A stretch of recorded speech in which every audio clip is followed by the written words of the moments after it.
welcome to another amazing episode of Say It Online, where we help digital agency owners stop just randomly shouting into the void and start communicating meaningfully and effectively in this digital age. I'm your host, Say Gabriel, and this episode was brought to you by our sponsor, Nancy Content.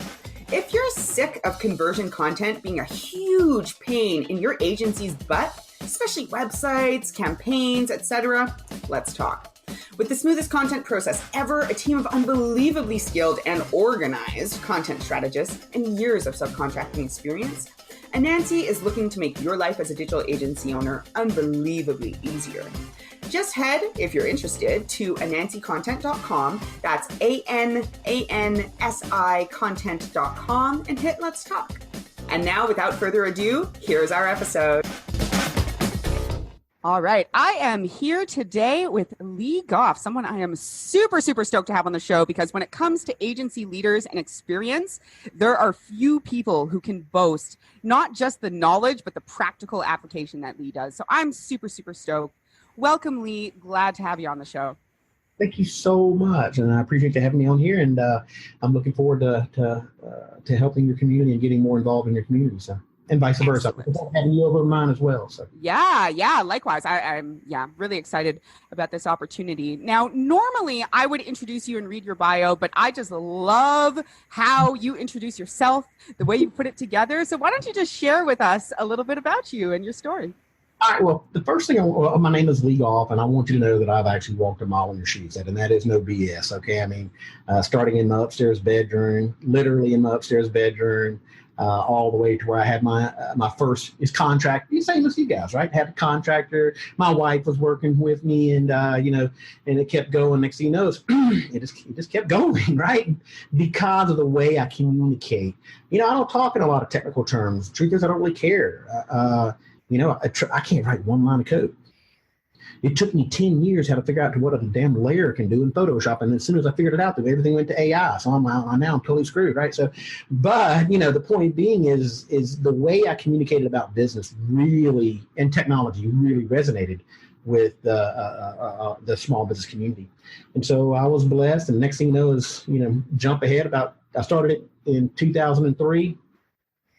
Jump ahead 10 years. We had broken the 7-figure mark and well on our way to breaking, 2, and just kept going. It's kept going, right? And Entrepreneur Magazine Awards, and now Forbes Magazine has got put on Forbes Coaching Council, and it just endless amount of awards. Partner of the Year, Technology Partner of the Year. It's in the agency I built, it's called Get You Wired. It's still up there. It's still going. You know what I'm saying? So you can go check it out for yourself if you'd like. So, and so what I did after, I had some personal stuff pop up in 2012, right? And one of the things that happens whenever you're starting to build a company is that you, I call it warrior mode. You kind of get caught up in the fight, right? You really do kind of get caught up in the fight, right?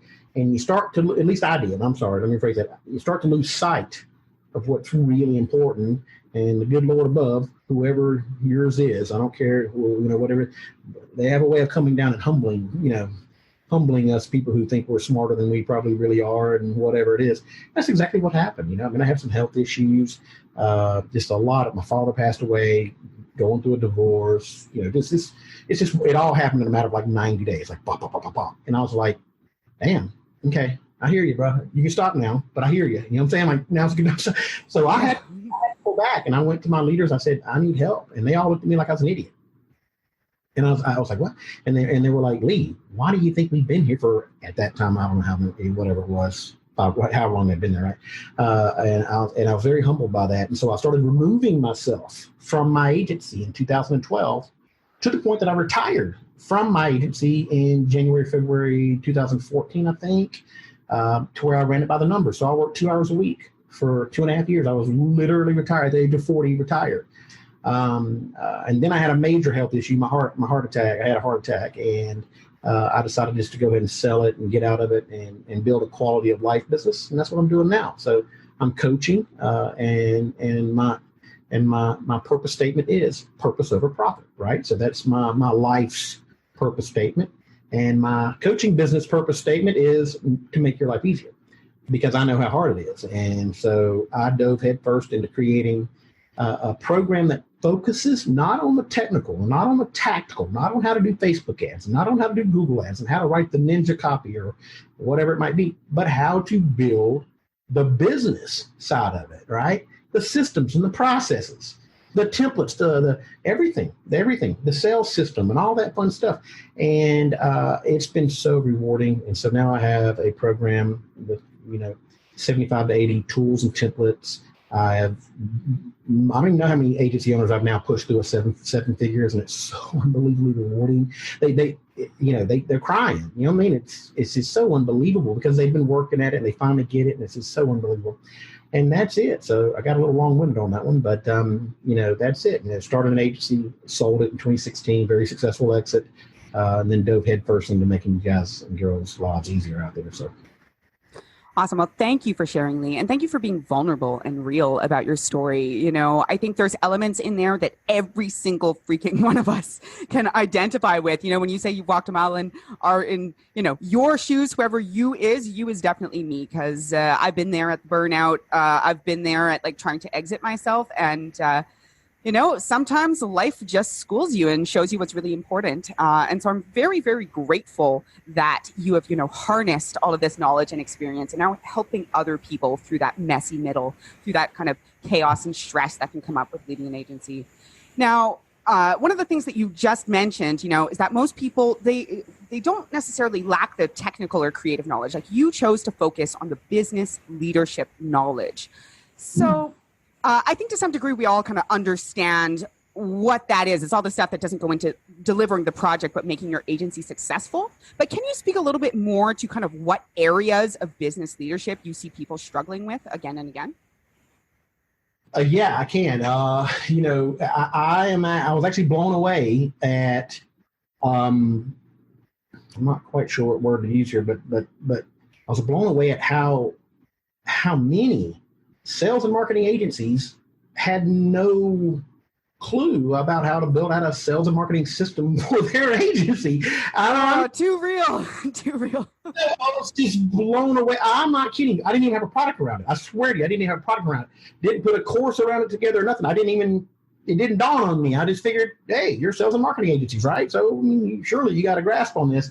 But they don't, and I'm going to tell you right now, when it comes to leadership, and you said something just a second ago about when it comes to the technical knowledge to deliver. The reality is the technical knowledge, I can swap that stuff in and out constantly. I mean, there are, and not to insult anybody's technical, there are certain levels of technical skill sets that are they're like, holy cow, how do you do that kind of thing? Not talking about you people, okay? Y'all people make the world go round. Honestly, you're amazing.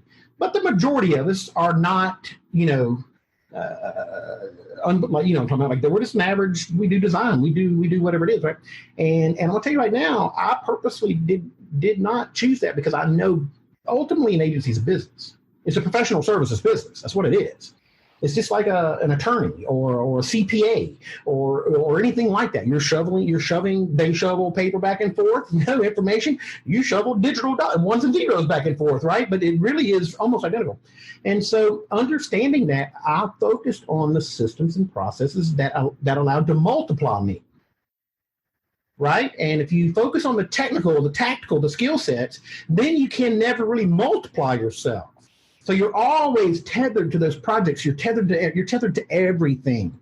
So I'm not saying not to learn a technical craft. Duh. And I was kind of downplaying it a little bit a while ago. The truth is I'm not too bad in Photoshop now, and I can get in there and I can really break the hell out of WordPress now. If I have to, right? But it's not my natural personality who I am. So that's one of them, a sales and marketing system. And the other one, right there, button next to it, is a project management framework. It's unbelievable. Yeah. It really is. I hear about SOPs all the time. It's like the buzzword, SOP. Well, I'm going to tell you right now, SOPs are useless unless you have a project management framework. And here's what I mean by that. I'm sorry, were you going to? I was literally going to ask that question, so please keep going. Yeah. There is a substantial difference between an SOP and a service framework, like a project management or service framework. And so let me explain the difference. Your SOPs reside within your service framework. Okay? And so your SOPs are the actual, I call them a technical checklist because that's actually what they are. right? Standard operating procedures, you go start at the top. There's 42 things, check it off, get them done. When you're done, bring it back to me. I know as long as you're not an idiot, it's 90 to 95% done, and I'll get a quality assurance person on it. We'll be having 100%, we're ready to go. That part, it does take time, but it's not that hard. Now, but those reside in a service framework or a project management process framework, meaning that you have phases in projects. You have milestones, and you sign off on them, and you do not go to the next phase until they legally sign off and accept it. And if they don't, then I'm telling you, you stop the project, because if not, it's going to come back. It's not if, it's when it's going to cost you a lot of money, guaranteed. And it's just a basic framework that, for example, the expectation levels are dictated by the proposal and the scope document and the handoff time between them. So sales has got all this tribal knowledge about the project now, and then they go over to service and say, okay, go do this. Like, what talking about? Do what? I don't even know what the hell you're talking about. Do what? So that attrition, that loss between communication, that gap right there is critical. And if you don't have a fine-tuned process in place to ensure every single time that proposal is signed, all project knowledge is transferred over to a service-based project manager at the proper times and expectation levels, then I guarantee you that single moment is going to cost you thousands of dollars in lost profit, scope creep, however it manifests itself. And so I was completely blown away. And after I figured out why, at first I was like, what in the hell? How could you not have these things? And then I figured out why, and that is cobbler's daughter. I was so guilty of this running my agency. I was so guilty of this until I could afford to pay the middle management that came in and helped me. They probably did it for me under my direction, but they did it for me because you get so busy. You get so busy, and it's so hard, and it's a cycle. And what I'm here to express is until you break that cycle, you're going to stay in that cycle. Okay, until you break it and put in these kind of processes and trust them, you'll stay in that cycle. And it's different. And that's the business side of things. Understanding that yes, it's going to be a little bit painful to transition over to a new framework. I'm not going to sugarcoat it. Yeah, it is. It's going to a kind of certain degree kind of suck for a little while. But I guarantee you can control your numbers. You can control quality. Your clients are going to love you for it. Okay, because all they really want is a predictable and reliable outcome. They'll pay through the nose for it if you can predictably and reliably produce the same thing 1,000 times over and over and over. So just understanding that systems and processes are your friends. They're not the enemy. They are your friends. They're a short-term enemy, long-term best business partner you'll ever have in your life. And so those two systems, I would say that you really need to lean in on those two. Those two are game changers for agencies. So. Excellent. I could not agree more. Now, I just want to reflect. That was a lot of information. So I want to reflect back because I think there was some practical, actionable stuff in there. And I want to see if I understood it. So I think the sales and marketing framework is somewhat self-explanatory in that people maybe do this for clients, but they may not understand how somebody goes from Joe Blow on the street to actually working with them in a scalable, repeatable way. But when it comes to a project management system, what you talked about, I really, really loved how you created some differentiation between an SOP, which you described as basically being a specific checklist for a technical task, and an overall project management system. Now, this isn't an app. What I'm hearing, and I want you to correct me if I'm off here, is that this is more of a high-level process that is, as you said, phases. So every single time you go through a project, maybe those phases will include slightly different things to check off on. But you know that there's going to be these high-level phases that people are moving through. And at the end of each one, you will be able to say at the sales process, not just while they're executing on the project, what is going to be complete and deliverable and what sort of result they're going to get at the end of each stage. And then, not to be forgotten, is a way of communicating this information, what is needed for those phases from the sales process to the execution process in a clear, consistent way? Or are you saying that comes naturally with setting up the phases? No. Actually, it does come naturally. It will naturally evolve with the phases, but it's not going to naturally do it without you, leader, getting in there and setting up these individual phases. Okay, and you're going to find the technical checklist will vary, but the service framework, for the most part, does not vary. It might have a couple of small, okay, but for the most part, the technical checklist will vary. And then honestly, there's been a bunch of gurus out there talking about SOPs, and nothing against the guru. Almost all of them are really good and have really good intent. This is not a slam on anything out there, but they're missing out one of the absolute most critical pieces. And by the way, getting the service framework in, it takes less than 30 days. Doing SOPs? Are you kidding me? Forever. You will be working on SOPs forever. There is no end in sight, okay? And so I'm telling you, a service framework, and you're spot on. Whenever you can actually outline your processes, okay, to your clients. By the way, that is the difference between a freelancer and an agency. One of the many differences, but one of. The reason an agency can charge $125 to $200 an hour is because they can predictably and reliably tell you what's going to happen throughout the entire project without having to say, maybe I'll get lucky today. Okay, people don't like getting lucky today. Well, whatever, but it's just not, nah. Yeah. As soon as I said that, I was like, oh man, I'm not touching you. All right, but let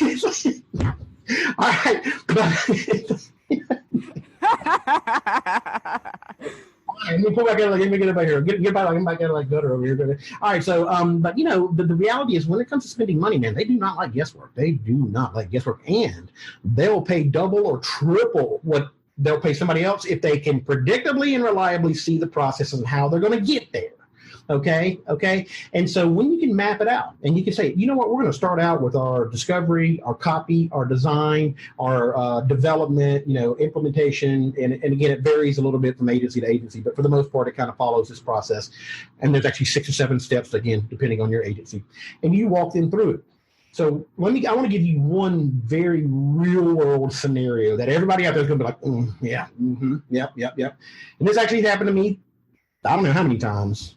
When I sold my agency, by that time we'd serviced over 3,000 businesses globally, 43 states, 17 countries. So I don't even know how many times this happened, but too many times. This client hires us to do a website, big one. Okay, and they wanted fresh new copy from brand new professional copywriter. So we did it.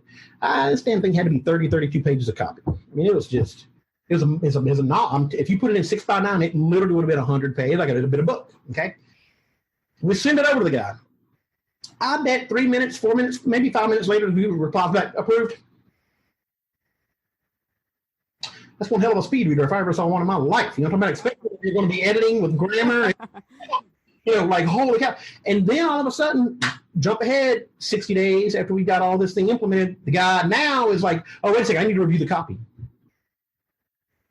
Oh, wait a second, dude. No. No. Well, we didn't legally get him to sign off that he had reviewed that copy. I had no ammunition at all to combat that. And I had 50% on the back end, by the way. If you're leaving 50% on the back end, you need to stop it immediately. Okay? Yes. 60, all right, 60, 20, 10, 10 is the best formula if you can get it. Some clients will be like, nope, I ain't doing it, okay? But 60, anyway, that's where I don't want to get into the weeds here. 60, yeah. Okay, never leave 50 on the back end. But in this, I was still a rookie at this point, still learning, right? So I had all kind of the 50% on the back end. He had me. What am I going to do? He had me. So we had to rewrite a lot of the copy, which impacted a ton of it. I had to put another 40, 50, 60 hours in this thing to get my final money. Man, I just lost all profit. I had to tell other clients that were going to give me money. They had to wait.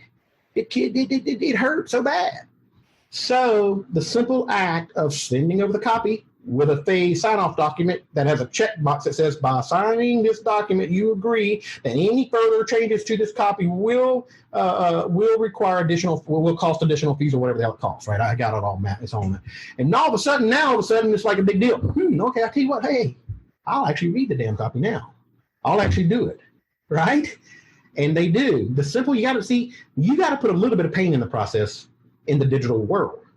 We try to make it too easy on our clients. And so adding a little bit makes a big difference. Anyway, I kind of got off on it. That is okay. This is all super, super relevant and valuable. And for myself personally, something that we hear all the time is what you're talking about, SOPs, people fearing to implement them. And I love how you've separated this, because what we have come back and discovered again and again and again, we talk about top down or bottom up when it comes to processes. And bottom up is SOP by SOP, and top down is what you're talking about, creating a service framework first. And you just gave me the language to really just up my communication around that, because that's great. This was something that we had just come up with internally based on experience. And I heard of the idea of getting sign-offs on each of those phases of the service framework, but it's not something that we've actually implemented. So I'm definitely gonna consider that. Now, have you found that, now considering we are, a copy-focused agency, so the copy example is one we're very familiar with. When we get off here, remind me, I'm going to give you full access to my project management course so you can go through it before you go to lead your team. So that way you got the tools, templates, and everything. You just go knock it out. Okay, so. Awesome. Well, thank you. I really, really appreciate that. Have you guys ever found that by adding that little bit of pain to the process, people then go the opposite direction and over review the copy and want to change every little thing because they're having to give that, signed off commitment? I'm just curious. And that's fine. That's fine. And we also, obviously, in our agreements, we would write, you can get up to 2 edit cycles. Yes. That again, if you're not already setting those kinds of boundaries and limits to our listeners, make sure. Again, this is not an open-ended ticket because you give me $100, buddy. That's not how this works. You don't have, in other words, you don't go to a restaurant and say, here's $5, I'm going to eat all the filet mignon I want. That's not how this world works. Okay, you go in there, you order filet. If you're still hungry, you order another one. Guess what? You pay for the filet. You pay for the second one too. They don't give you a discount either. Okay. I don't understand, well, let me rephrase that. I did it forever, so I guess I do understand it, because it's a little terrifying. It's scary, to hold your client. Those constraints and boundaries and hold people accountable. Yeah, scary. You don't want to lose a client and things like that, But what I found out the hard way is that any client that does not respect your process does not respect you. Heck yeah, please. Can I get an amen to that? That is so, so, so true in our experience. Absolutely. If they do not respect, and here's another, I'm going to totally caveat on this like that, but here's another thing. This is my favorite thing out of putting this framework in place. I got a bad guy now. I got somebody to blame other than me. I know that sounds crazy, but hear me out. Okay. Your project managers and you get on the phone, clients going, how come you do? Well, I'm so sorry, man. I'm so sorry. Whoa. But our process dictates that we do it this way. It's not you telling them to do it. No. Listen, I'll go talk to her. I'll be the good guy now. I'll go talk to the project manager. This one time, I'll bend the process a little bit.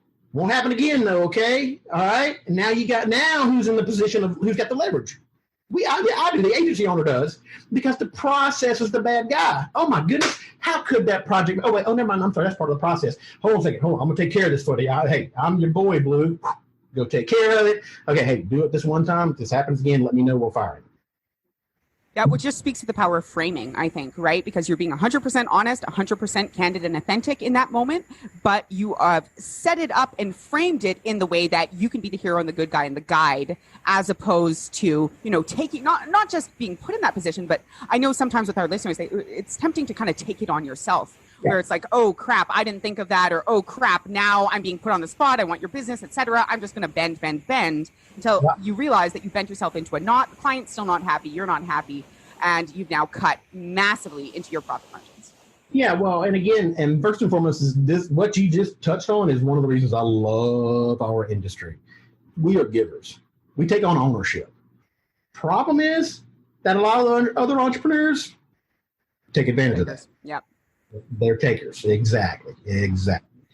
So what you just got them saying is spot on. We got to do some more of these things, man. We're spot on, because basically what happens is whenever if you don't define the rules, then it's the Wild West, and it's nobody's fault but yours. Yep. You created the Wild West. You created the gunslinger environment, because when you told them to go out west, you didn't say, no, go to Colorado, follow the river, do this, stop there, and then come back here. You didn't define it. You didn't give them a framework. You didn't give them any rules. They don't know what's going on. In the absence of leadership, the human brain will step up and take control of it, because they're not going to arbitrarily just drive over the side of a cliff. They're not going to follow some stranger over the side of the cliff. They're not going to do that. I'm not going to do that. You wouldn't do that. Nobody would do that. Yeah. At the same time, I would say, sorry to interrupt you here, but just on the flip side of that is that I know that I've heard from some people that it can be quite uncomfortable, especially people who are a little bit newer, I would say, or smaller team, solopreneur, et cetera, that, oh, if I set those boundaries and those constraints and those leaderships, people will leave me, my clients will leave me, or they won't be willing to pay, or et cetera. And I have found the exact opposite. If you can be the guide rails, set the boundaries, set the constraints, and, stand up for them in a polite but firm way, people will follow you. People will thank you. And for anybody out there who has kids, I'm going to tell you real quick, if you give them structure, they thrive. They are awesome little human beings. If you don't give them structure, they are holy terrors. They are, because they don't respect anything. They don't respect anything at all. And so you hit the nail on the head. You hit the nail on the head. And I want to address losing the clients thing. There's actually a process that I walk my students through. It's called going from good to great. Jim Collins. Almost everybody in the business community is familiar with it. And so we blame it on Jim Collins. Okay. We blame your agency growing up on Jim Collins. Jim Collins told me to do this. Right, kidding a little bit there, but point being is that whenever you grow up, it costs additional money. So we will put out a 2 or 3 part email campaign stating, "Hey, listen, my agency's growing up.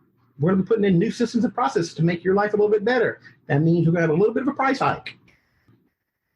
So the same people that are going to fire you for putting in a process are the same people that are going to fire you for raising your prices because they don't respect you. Yep. They're takers. They're just using you. So before you implement these kind of processes and frameworks, send out the price hike email campaign, right? Raise your prices 10 or 15%. If it's 10%, you'll probably lose 5%. You'll still go 5% up in margins. And when you roll that out, they'll respect you even more. You go up 15, you'll lose about 7.5%, but you'll go up 7.5% in margins in most cases. That's not universal, but most cases, okay? And they'll follow and they're gonna, if you put in the process, they're gonna like thank you. They're gonna thank you. They're gonna thank you. They're gonna love you. So to answer your question is, if you do it inappropriately and just say, "Hey, piss off, you got to do it my way or the highway." Yeah, of course you're going to, I don't do that. Don't do that. Okay. That's not smart. Okay.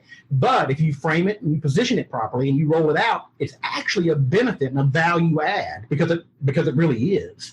Right. And it helps you weed out those clients you don't like working with in the first place. So, yeah. So it actually can be a win-win is what I'm hearing in that circumstance. And that's awesome. Big fan of win-win. So yeah, me too. So I'd like to, we've talked quite a bit about some super, super awesome, relevant, valuable stuff here. But I want to turn our attention to something that I also hear when it comes to all of these topics. So processes, adding them in at a high level or at an SOP level, shifting your prices, deciding between clients, et cetera. The thing that I see and hear over and over and over and over again with our audience is that most of them know this stuff, even at an intellectual level. They know what they need to do. But the thing that I hear people struggling with again and again is actually just executing on it and taking action, especially at the process level, even if it's just creating a service framework. So, I'd love to dig into this a bit. Maybe let's start with, what are some of the common things that you observe the most that are keeping people from taking action? Like, what are those, internal or external factors that kind of make it difficult for people to take action? Fear of the unknown, beyond a shadow of a doubt. So, and so let me put that into a real world here. So, they don't know if their clients are going to like it or not. They don't, and this is probably the biggest one. I know I need these tools. People tell me I need these tools, but I don't know how to create all these damn tools. Where do I go to get them? And if I go get them from somewhere, they're going to work for me. So it really boils down to the fear of the unknown. And my best advice to them is to find a coaching, and this is not a plug for me, this is just find a coaching program that is not tactical, like the latest and greatest sexy Facebook ad or some kind of super algorithmic thing. That's this total BS. Look, running a business has to change. We got cooler tools now, digital tools now. We got really cool tools now. Productivity. So cool, so distracting. Yeah, exactly. Going through the roof, don't get me wrong. But the reality is running a business has not changed. It really hasn't. It really hasn't. And so at the end of the day, okay, find a business coach that understands what you're going through, has the templates and tools you have. Take those templates and tools. They'll get you, I don't know, it depends on what kind of agency you have. They're going to get you 70, 80, 90% probably 100% there. I know mine will get you 100% there. I don't know about whoever you got out there might not be exactly what you're looking for. But so, for example, the 13 years of R&D and screwing up and testing, that's what all my tools are. I didn't read this crap in a book. That's not how I learned. All the tools I have came straight out of my experience, right? Came straight out of my real world experience. And finding those kind of tools and those kind of templates, okay, those are typically going to be paid. So if you're out there doing one blog article, and I gotta say this, if you're out there piecemealing this together from free blog articles, and then you don't end up where you want to be, you need to take a hard look in the mirror, okay? Because it's not about having one step of the process and then finding another step from somewhere else, because those are two separate processes. So step one here is not the same as going to step two over there. It just doesn't work that way. I built mine as a process. So there's, in mine, there's 5 legal agreements. There's 6, 7 sign-off documents, change orders. There's this whole process, right? So if you're out there just attempting, look, I think my project management program is $120 or something. I don't even remember. It's as much as you spend on freaking Starbucks in a month. You know what I mean? Seriously, it really is, right? And so find one that you trust and respect and get that process and take the time to get that process in place. It's a game changer. So meaning, don't try to cut corners. Don't be penny wise, pound foolish. Right? Because you're going to spend so much time piecemealing blog articles together, and when you get done with it, you're going to be super frustrated because one's not going to know what two's doing, two's not going to know what 3 is doing. It's not going to work. It's just not, most of the time it doesn't work, right?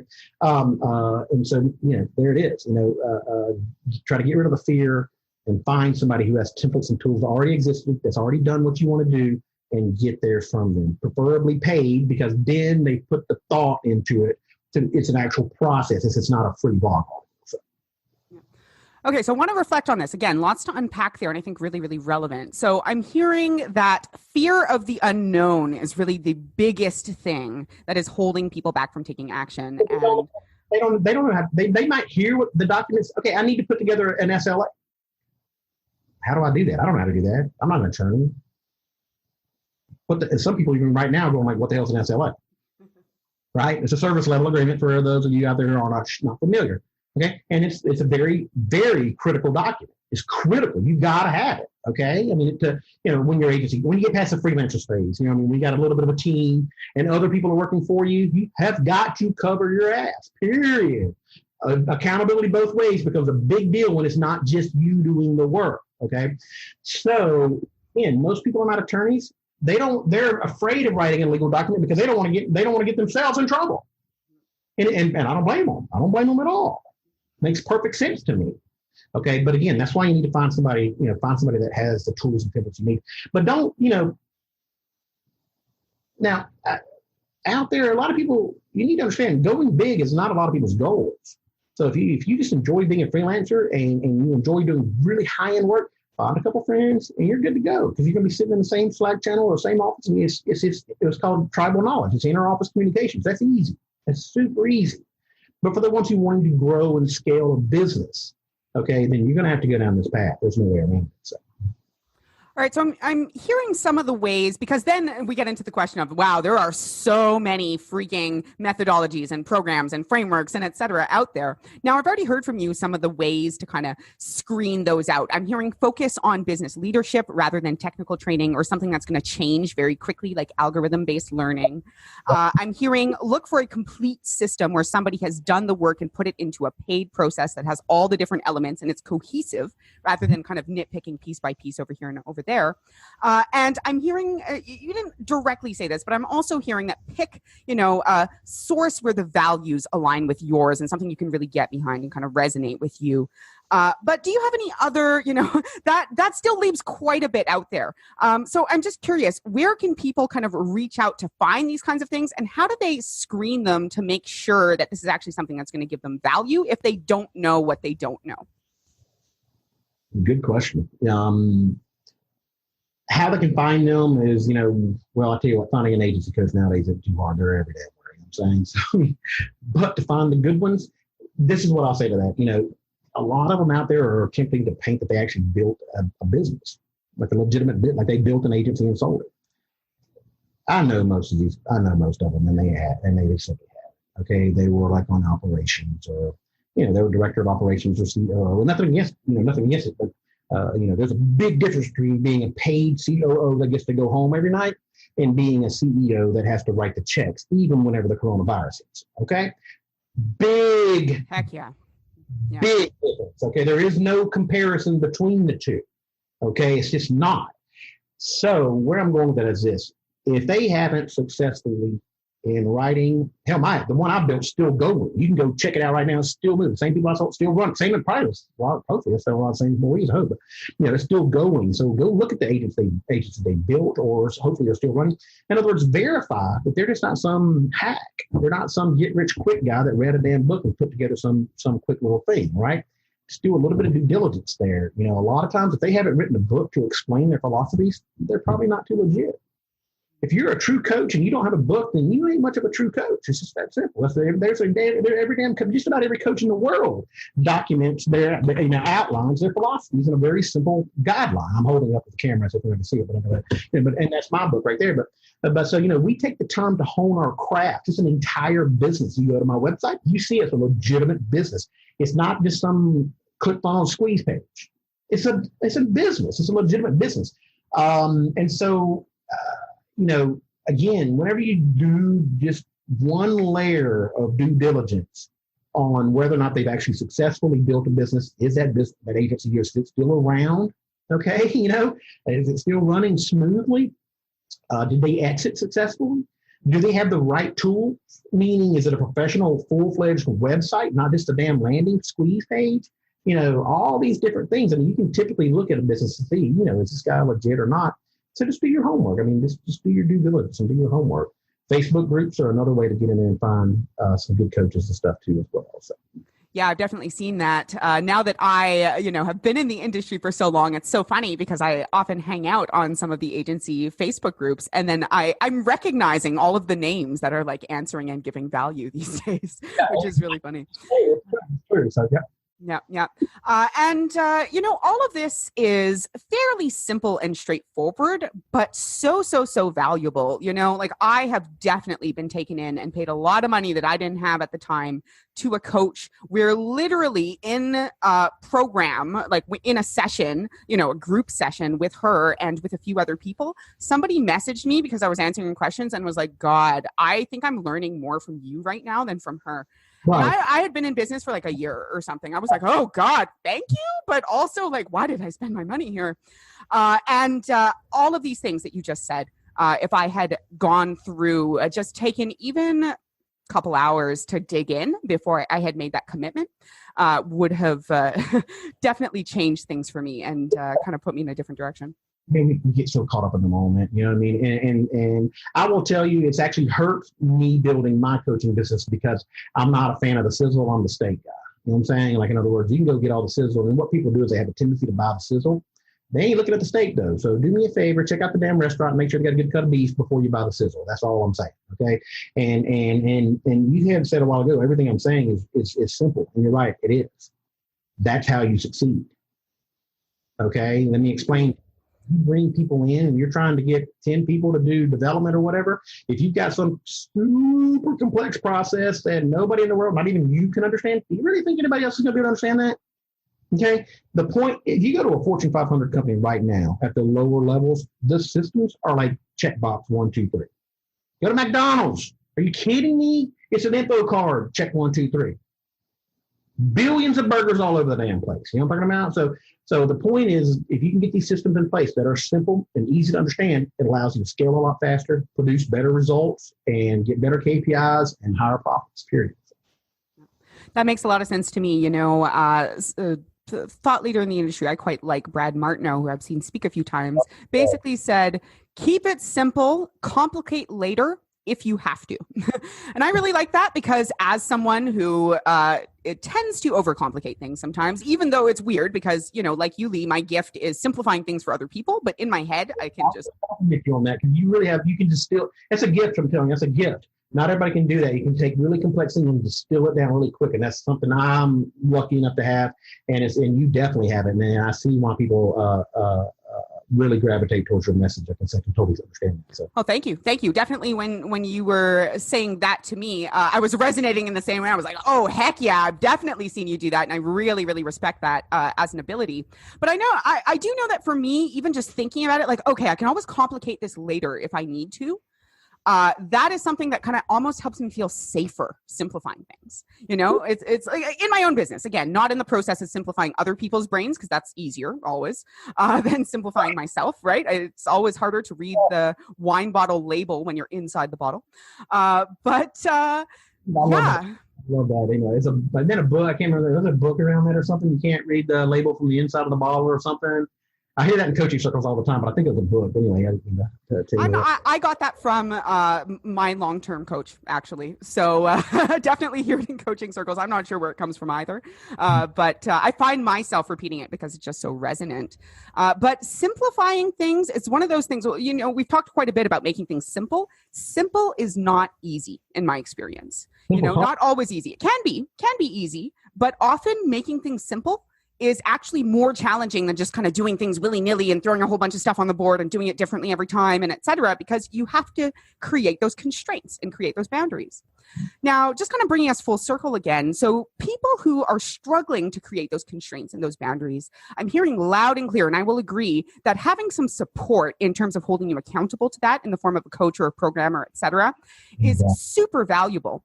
That being said, I'm curious. So people who are listening to this, they're feeling like jazzed and motivated, and they want to go out and take some sort of action today. What would you suggest to kind of allow that flow of action to come to completion, as opposed to them, then maybe starting to take action and feeling overwhelmed and being like, oh no, maybe I'll wait till later, maybe I can't afford it, et cetera, et cetera. I think, honestly, keep it simple. You just do one or two things. And those one or two things is that one line item is not to go do it wrong. Okay. That's to go put in one street sign on one street in wrong. Okay. I mean, in other words, because see, what happens is we human brains, we need to taste success. We have to. Okay. If you put in a massive project and all of a sudden you get halfway through, you're like, screw it, I'm done. I mean, I'm never going to finish this. But if you break that massive project, for example, how do you eat an elephant? One bite at a time. Yep. And break it down into bite-sized chunks, right? Break it down into bite-sized chunks. And so that's the best piece of advice I can give anybody is don't try to think about eating the elephant. Try to think about one bite at a time. Okay. And then over the course of a few years, you'll eat the whole elephant. I know it's kind of gross thinking about that, but you understand my point. Is don't try to do too much at one time. Keep a very simple action items list. Another thing, stop learning and start doing. For the love of God, are you kidding? Yeah. Okay. Yeah. Oh my gosh! And some of the dudes out there, you got to read a book a week. I'm like, dude, if you're reading a book a week, when the hell are you doing anything? Okay.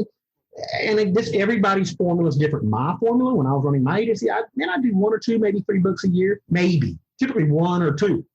But by the time I was done with that one book, are you kidding me? Let's say it's a 200-page book, 80 pages of it told me to do whatever. I'm telling you, I'm talking about this. It's getting done and rolled out into my agency. In the next year, I'll map out what do I got to get done this year. I need to revamp my accounting system, or I need to do whatever it is, right? And then I go find a book that tells me how to do that, or I find a mentor that tells me how to do that, and I bring them in. Hey, okay, how do I do this, right?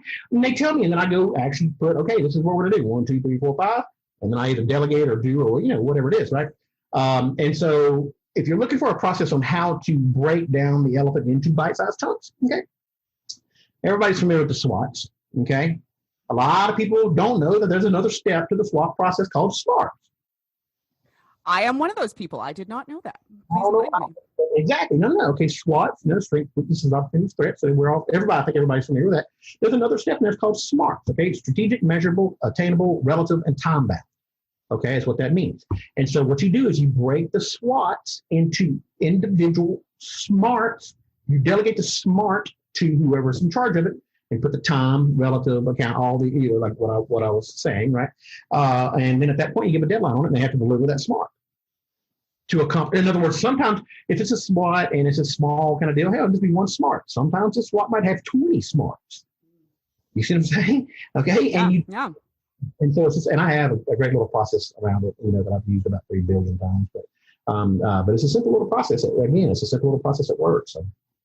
Yeah. So once again, what I'm hearing is take the work and the learning that you're doing and then turn it into practical, actionable, measurable actions. Stop talking. Actionable actions, a little bit redundant there, but practical, measurable, time-based actions. Stop talking, start walking. You know what I'm saying? I mean, come on, man. Like, seriously.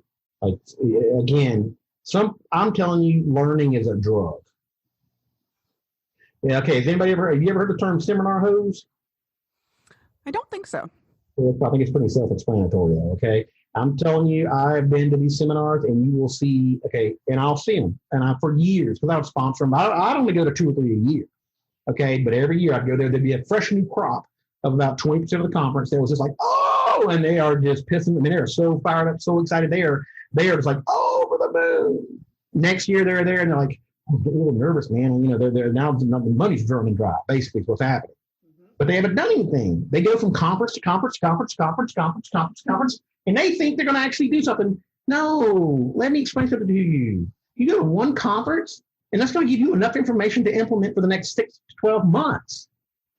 That's been my experience. I'm still implementing stuff from a conference I went to like 2 years ago, you know, and there's some stuff that's on the wish list to implement in a year that realistically we can't do right now because we have other stuff on the go, you know?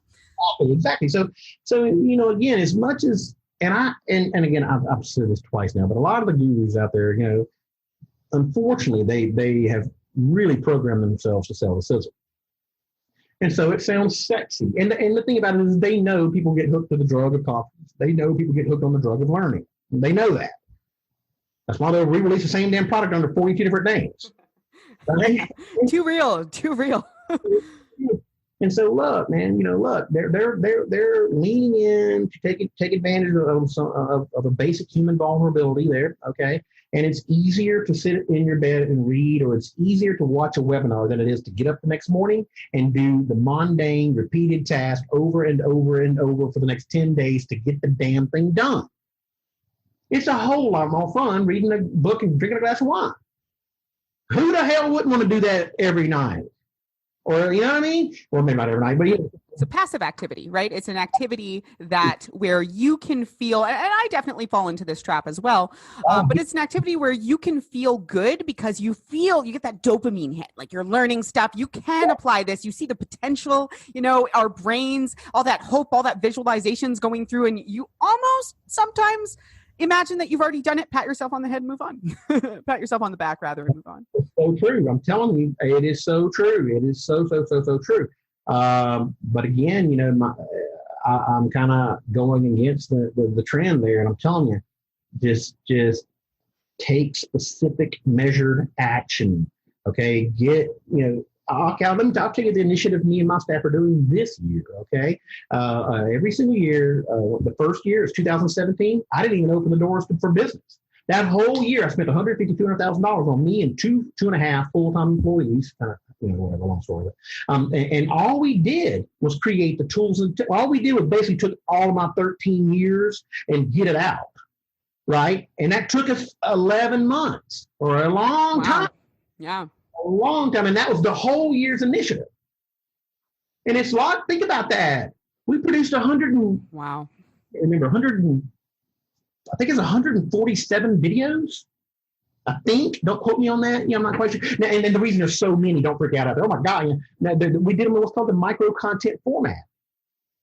So there's very rarely will you find a video in my program that's any more than 8 minutes long. There's nothing more annoying than having to scroll through a 3-hour workshop. You know, and actually, I'll tell you what, I actually have a couple of workshops in there. So if you go in there and see a workshop, don't call me out on it. I'm telling you now. But micro content, okay? And we did that with the intent. I'm telling you, the whole year, $200,000 dedicated to putting this content together in a way that makes it simple and easy to digest. And most importantly, when the shit's hitting the fan 90 days from now, you come right back in there and go straight to that one module, open that video, watch a 3-minute video, and then you got the answers. You go back and save the day. It's almost like it's one bite at a time or something. Oh my gosh! Don't use my words against me. Oh, that is so cool. Yes, the power of taking action is just. If I were to actually, you know, we at Nancy, we've been blessed in having relatively rapid growth and success, and if I were to point to one thing, it would 150 be taking action. The second thing would be solving problems, identifying and solving problems, because if you don't acknowledge that they're there, then you can't solve them. And if you don't set aside time to solve them, then they just fester. And if they fester, they don't go away. No, they don't go. They turn septic. For all you introverts out there, and I know there's a lot of you in your industry, and I'm about to probably whatever, I don't know what this is. No answer is an answer. Okay, so by not answering or ghosting, that actually is an answer. Okay. Yeah, and taking no action. I'm hearing that by the same extension, taking no action is an action. It is an action. That is an action. So you can either be judged by the lack of action of which is an action, and I promise you, if you leave it up to them to dictate it, they're going to go straight to the worst. And the reason you're not taking action is because you don't want them to think bad of you. That's not how it works. Yeah. That's not. Yeah. I'm sorry. I know a lot of people out there going like, they do it right now, but I'm telling you that no. And correct me if I'm wrong, say that's not how it works. If you leave it up to it's not how it works. Yeah. They ask you a question and you just don't answer the question, I promise you they're not thinking rosy things about you over there. Yeah. And by extension, I would say, just throw this in there because it's so valuable. I like to bring it up all the time. But follow-ups are the same way. Sometimes it's easy to think, I followed up with them. Am I bugging them? Oh, maybe I shouldn't bother, etc.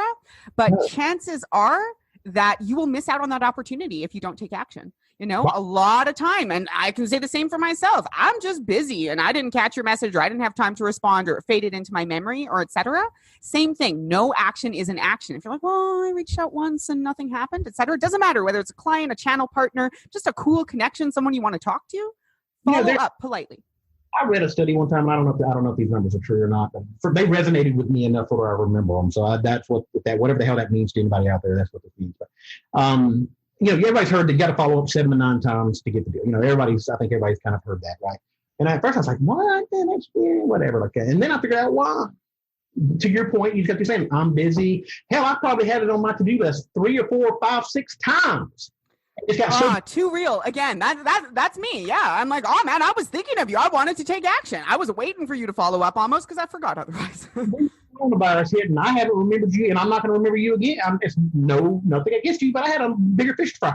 So in 30 days from now, if you thank goodness, I forgot, man, I've been meaning to reach out to you. Okay. So where I'm going with this, and this is I don't know if this is true or not, but it resonates to me. Somewhere between around the 40% mark of all deals won through proposals and negotiation processes is simply because it was the last person to keep following up with you. Wow, that is a data point I had not heard before, but honestly, it tracks with the other stuff that I've read, experienced, heard. Yeah. I think 40% was a little high. Okay, I don't know. And then I'm sure industries and product lines and, there are different variables. If you're selling a $5 million product, trust me, it's different, but point being is that the simple act of religiously following, just basically at the end of the day, you have to get an answer, up or down. Don't let them not answer. They have to answer, up or down, yes or no. And perfectly, you're not going to get upset with either one of them. Yep. Yeah. And that's important. Like a no is okay. It's not that you're not going to take no for an answer. It's that you're going to not assume the no and actually ask to hear the no. Hear the no. You got to hear it or read it. Like, no, leave me alone. And that's perfectly fine. I used to give an order to my project managers like that. I want to hear one complaint about all of you.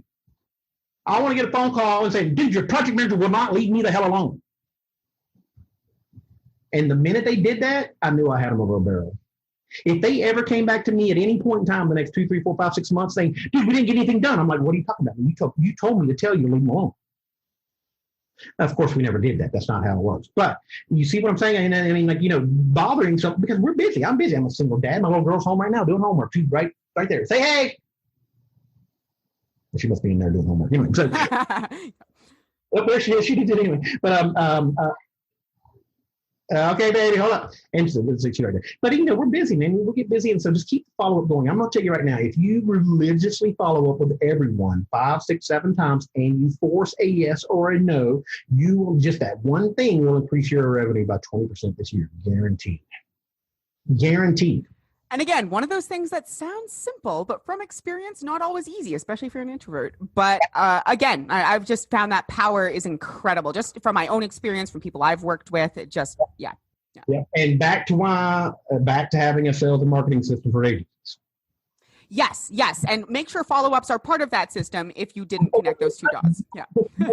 By the way, there's no way you're going to remember to follow up with them 5, 6, 7 times when you got 20 deals going. It's not going. I don't care how smart you are, you're not going to remember. Okay, so that's where the sales system comes into play. Yes. It's Mercury once every month. You do it cool, not too pushy, but it's got a task and it notifies you, it pops up, that kind of thing. So, but it's a big deal. That I'm telling you, that one thing.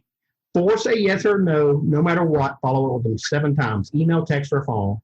That one thing, if you set that one thing to do this entire year, you will increase your total gross revenue, I don't know, 20%, 15, 20, 25%, somewhere around there.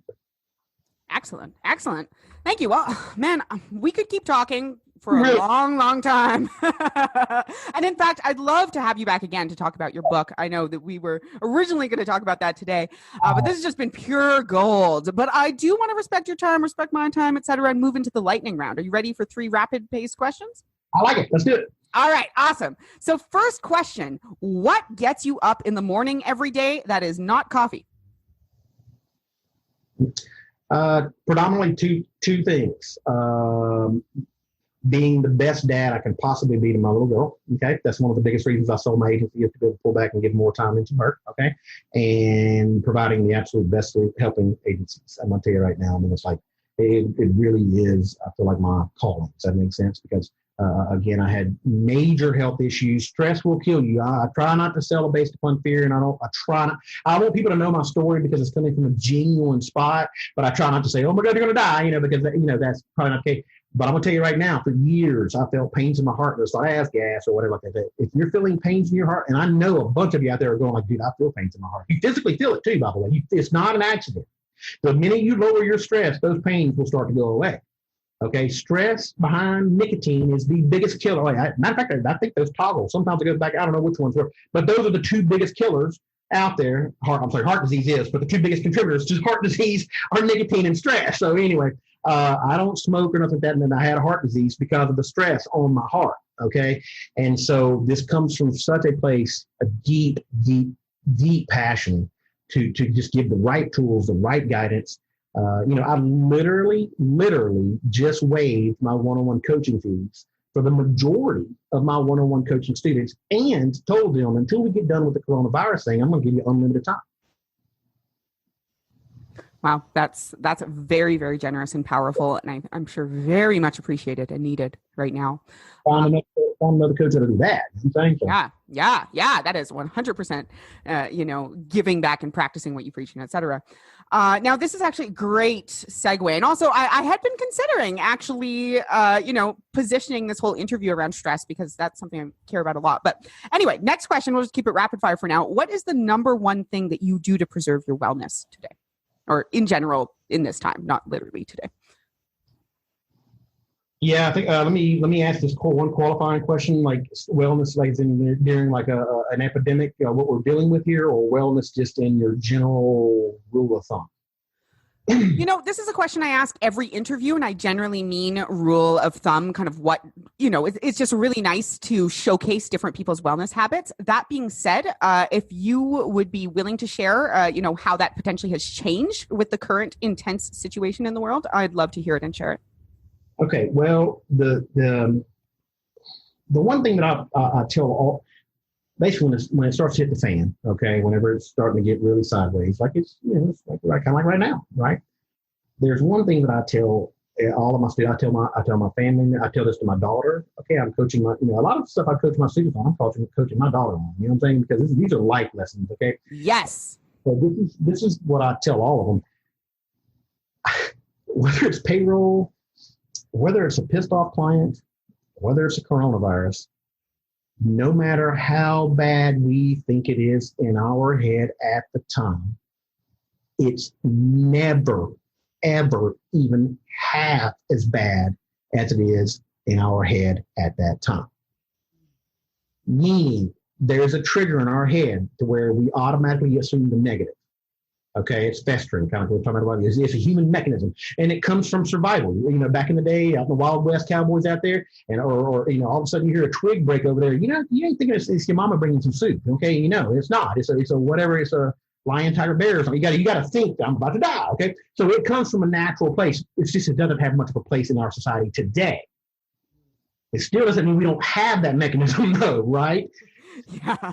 And I'm telling you, and this is the big one, because if you can, what I'm saying is so much easier for me to say than it is for you to do. Okay, because we've all had our anxiety issue. I don't think there's not an entrepreneur in the world that hasn't battled a little bit of anxiety or depression or whatever it is. In my opinion, okay, I think everybody. I know I have. Okay, and so with that being said, no matter what, if you could write it on your wall or something, and you need to visualize what I'm saying here.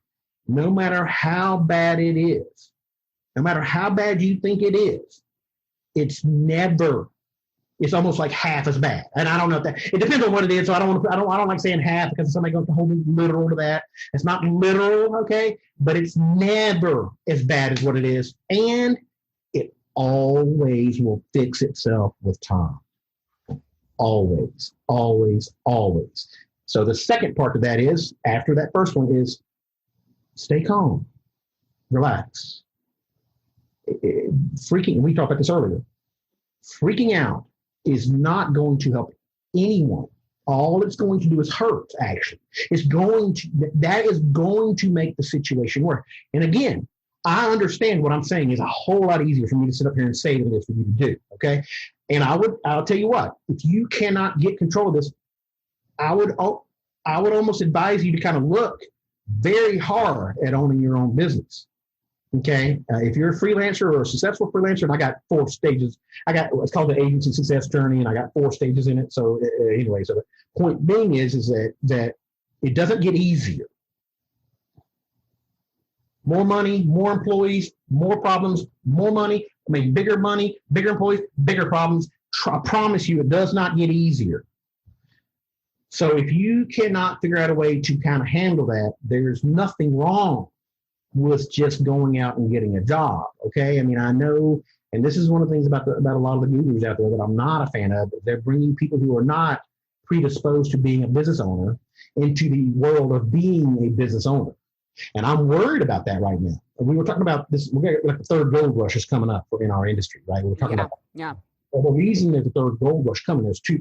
This is my theory. Hopefully time will prove me right on this thing. Okay. But my theory on it is that one, a lot of freelancers out there are going to realize I was not sold the bill of goods that I thought I was supposed to get here. This is not as easy as I thought. This is not a steady paycheck. I'm about to lose all of my money. So the whole freelancer market is going to contract. I don't know by how much. It might be 1%, it might be 10%, it might be 20%. I don't know how much. But I guarantee you it is going to contract. Guaranteed. At the same time, what is everybody and their mother's brother telling everybody to do right now? Go digital. Okay, so whenever this releases, and I have a theory on it, I think we're going to start to see the sunshine. Okay, meaning optimism and hope again.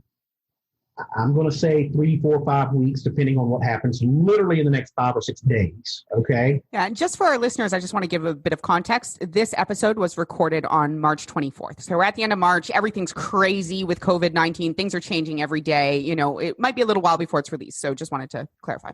Definitely. And so again, stay calm. It's never as bad as you think it is when you're going through that, when you're actually physically going through it. Okay. And again, if you can kind of stay calm and kind of get through this weather the storm, take a hard look. I'm telling you, there's nothing wrong with there's nothing wrong with the steady paycheck. A lot of people try to act like it's bad. Are you kidding me? What the hell's wrong with that? There's nothing wrong with that. Okay, nothing. And if that suits your personality more, then look at that. You know what I mean? Look at that. Go that direction. You know what I mean? Now that you've actually been a freelancer and had some success at it, there's probably an agency that would love to hire you in a leadership position, not just a. Now, I know you, I'm not going to anymore, although I have thought about opening another agency. Probably won't be anytime soon, but I have thought about it. But I know when I was running my agency, God, man, anything to find another leader, come in there and help me. Oh, please come in here. And by the way, yours, it's awesome. She's awesome. I know. I know. She's amazing. She's best friend for many, many years, actually before the business even. Okay. And so again, the freelancer market is going to contract. Okay. And the demand for digital is going to blow up. And, let's just say hypothetically, 8 out of 10 websites are kind of brochure websites. I think that, probably fair, right? That number is probably going to go to like 6 out of 10 or 5 out of 10 going to be brochure websites. Even the local plumber is going to have all these sign-off documents, service documents, because does that make sense? I mean, all the entire infrastructure is going to be online where they just go get it, not come into the office and go do it. Yeah. If I know that we're slightly over time here, but if I could just share a little bit my story. A couple weeks ago, when things started to become really clear, I definitely went down the panic and freaking out route and panicked and freaked out, and et cetera. And it was everything that you said. I got less done. I was crappier to the people around me who are the people I love and want to be my best self to. I didn't really get where I wanted to go, and I was just miserable all the time. So, I decided maybe that's not for me. And now we've started Operation Don't Panic. But in the 2 weeks since I decided to move towards optimism and I decided to start looking at this situation in terms of its opportunities, I've noticed the exact same stuff that you are mentioning. We're seeing it with our partners, with the people we're talking to, with the freelancers we know that are reconsidering whether that's what they want to be doing. So, I know that this is your kind of personal opinion and prediction, but I'll say totally independently without hearing anything about what you were thinking at all. This was the exact same thing that we've been looking at. And it all is possible because of my commitment to letting go of that panic and freak out and deciding to consciously look for, okay, what does this actually mean? What is the reality here? And it was 100% the way you described, which is that even though, lots of scary things to think about and talk about and et cetera, when I started to look at the actual situation, even if I'm going to be quite candid, looking at numbers and stuff like that and actually putting it down on paper, it was like, wow. It's not so bad, You're not. I mean, it really, and by the way, I had a heart attack. Okay. I am in the high risk. If I get COVID, there's a damn good chance I'm going to die. So if there's a whole, out of in our industry, I'm right there at the top of the list of should be afraid. Right. And I'm going to tell you right now, if you ever see me freaking out, run. I'm going to let you know. Okay. All right. Okay. I promise you, if you ever see me freaking out, which I doubt you ever will, but if you ever see me freaking out, run immediately because it's a big deal. Okay. And say, I want to just personally tell you, anytime you get in, listen, I know you live on an island. I know you do because I did forever. Even your partners and your spouses, they can't relate to the pressure. It's not possible until you sit in that seat. You just can't do it. You cannot relate to it, period. Reach out to me, and this is just human here, okay, not business, but ping me, okay, because I have an insight on this stuff, and my mindset around this type of stuff is experienced, and so I can easily just kind of paint the picture of saying, I'm telling you, calm down, baby, it's okay. And come down, I don't like saying take a chill pill unless it's like a joke, but a lot of times I can explain things in a way that just it makes sense, right? It just makes sense. And I'm not saying I've been able to do that. But seriously, do not ever hesitate to ping me and if you start to go down that path. Because one, I'm not in your inner circle, so it's not going to hurt your reputation. You don't want to show weakness sometimes. You know what I'm talking about. It's just that kind of thing. So you can. Oh, I know. I could do a whole other episode on that. You can spill your beans to me. Just get it off your chest. I'm going to have a lot of experience to be able to get it back. And I'm telling you, you'll have a new lease on life even after 30 minutes. And it really is a big deal. Free of charge, for you say. Don't ever hesitate to seriously come on out. Thank you. Thank you, Lee. That means a lot. In my panic moments, I definitely was like, who do I talk to? What do I do? I don't know. I'm freaking out. So thank you. Hit me up. So. Awesome. Well, thank you. I will bring us home. We have one last question that was a bit of a tangent on the wellness, but so valuable, which is, what is a weird habit or something weird in your life that contributes to your success?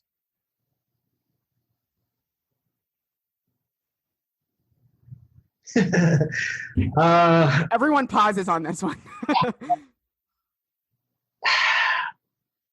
I'm a little embarrassed to say, actually. I've made so many decisions. I've done so many things. I have learned that amnesia is probably the most powerful tool that you can have as a business owner. Okay. You need to track the results in that KPI spreadsheet, but forgetting about the bad and sometimes a lot even the good that happened the day before is unbelievably good.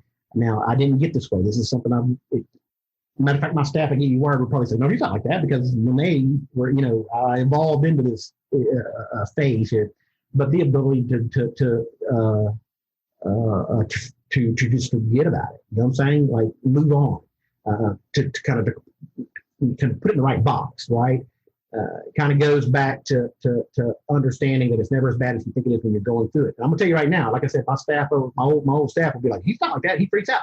And I didn't really freak out, but I would anxiety. I'm always like, what are we doing? Move, right? And I just learned the hard way that wash it clean. Do not carry the weight of the previous day into the next day.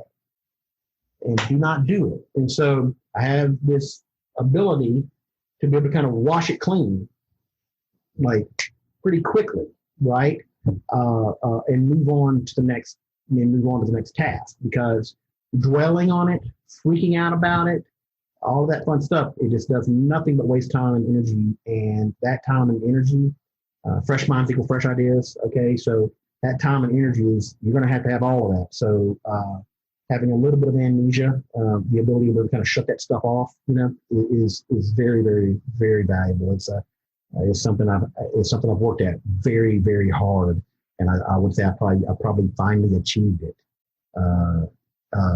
literally in the past 2 or 3 years. I'm 46 years old, so the sooner you can start to work on that and kind of departmentalize, kind of categorize those things a little bit better, it helps tremendously. So. Thank you for that. I'm still working on that, but have years to go. That's okay. Probably be part of my life's work. Exactly, and it really is. And I'm just because I say I'm a lot better at it now. But I used to really carry things over. In other words, like the anxiety from a client being upset on Monday would still be with me on Thursday and Friday, and driving those decisions, right? And I finally got to the point where I'm going to dive in, I'm going to figure it out, I'm going to give it everything I got, and then I'm going to make a decision, and then I'm going to forget about it, and I'm going to go on to the next thing. Once again, simple, not always easy, but yeah. Awesome. Well, thank you so much for your time, Lee. I'll kind of bring us home. If you just want to share with the audience how they can find out more about you, where they can check out anything you might have for them, anything you might want to offer, we'll include all these links in the show notes. Sure. Marketingagencycoach.com. Real hard to remember there, right? So it's just marketingagencycoach.com. We're about to launch our very nice new branded website with all kind of new stuff on it. So I'm super excited about that.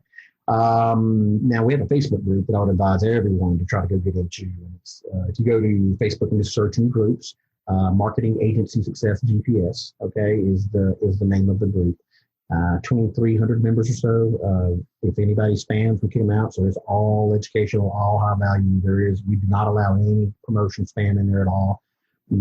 So I would advise them to get in the group and kind of just monitor the content I put out, and then marketingagencycoach.com has everything on it that you would ever need to build a 7-8 figure business.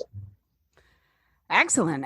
Well, thank you. I'm a member of your Facebook group. Celine as well has been for quite a while, I believe. And we definitely get value. I kind of ping pong back and forth with the Facebook group sometimes where I'm like, there's so much value to give and share and et cetera. But at the same time, social media is just a black hole for me. So yeah, no doubt. It's funny you say that, because when I was running Get You Wired, I went out of my way to where I just, I'd get on Facebook and be personal kind of thing like that, I purposely would not get on there a whole lot. Now that because our business didn't come off of Facebook, it came off of, we had different lead sources that came into this. But now in coaching, I have to. There's no way around it. And I have to admit, I definitely find a black hole for at least 30 minutes a day on that damn thing. I'm like, golly, man. So hit it again, So anyway, but it is definitely can be a black hole. So. Yep. Especially, in these times, I've kind of ping pong, maybe not ping pong, that implies it happened really fast, but over the course of the last 2 or 3 years, I've kind of had chunks of time where I'm more involved in the Facebook world, chunks of time where I'm like, okay, I need to step back and kind of go back and forth there.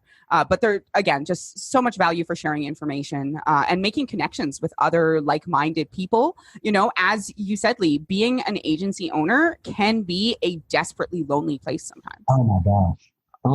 Yeah. Even if you have an amazing team, and being able to connect to other people who might be in the same place as you, have similar issues as you, it's just so valuable. So valuable. Big time. Well, say this has been awesome. This has been fun. This has been a great podcast. Excellent.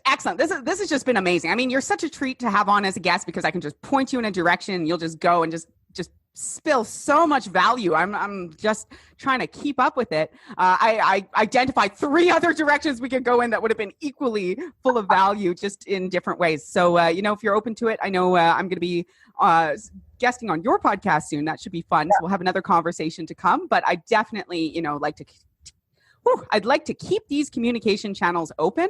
I'd love to have you on again to talk about another topic, super relevant and valuable. And this has just been a treat. Yeah. No.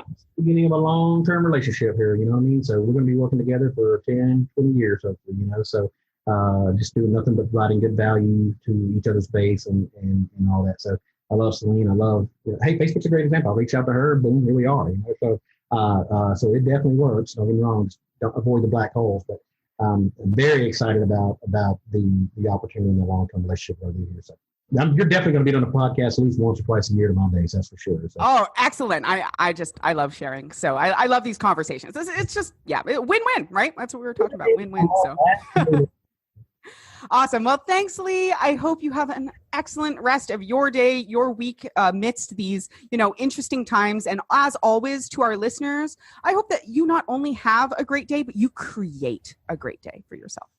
Take care.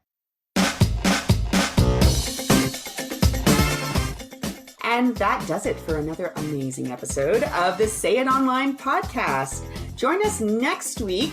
And don't forget to like and subscribe, whether it's iTunes, whatever your favorite podcast player is. It is always, always appreciated. It really makes a difference for us. It helps us get this word out to more people.